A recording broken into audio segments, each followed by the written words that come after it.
গর্ভকাল যদি ৩৭ সপ্তাহের আগে কোনো বাচ্চা জন্ম নেয়, এগুলোকে আমরা প্রিম্যাচিউর বা প্রিটার্ম বাচ্চা বলি।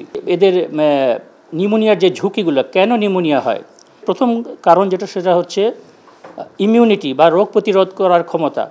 ছোট বাচ্চা যারা থাকে তাদের রোগ প্রতিরোধ করার ক্ষমতা স্বাভাবিক ওজনের বাচ্চার চাইতে স্বাভাবিকভাবেই কম থাকে। দ্বিতীয় কারণ যেটাকে আমরা বলি ইম্যাচিউর লাং আসলে ফাংশনিং হতে একটা কেমিক্যাল সাবস্টেন্স লাগে, সেটাকে আমরা বলি সারফেক্ট্যান্ট। এবং এই সারফেক্ট্যান্ট যদি না থাকে লাংটা পুরোপুরি ইনফ্লেট থাকতে পারে না।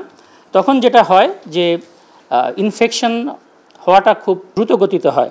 ৩ নম্বর, যেটা প্রায়ই ক্ষেত্রেই হসপিটালে ভর্তি হতে হয়। হসপিটালে ভর্তি হতে হলে যেটা হয়, হসপিটালে অ্যাকোয়ার্ড কিছু ইনফেকশন আছে, সেগুলো থেকে বাচ্চারা আক্রান্ত হতে পারে। প্রিম্যাচিউর বাচ্চাগুলোর একটা ফিডিং ডিফিকাল্টি থাকে সবসময়। এই ফিডিং ডিফিকাল্টি থেকে একটা সমস্যা হতে পারে যে খাবার যখন আমরা খাওয়াই সেটা ফুসফুসে চলে যেতে পারে, যেটাকে আমরা অ্যাসপিরেশন নিউমোনিয়া বলি।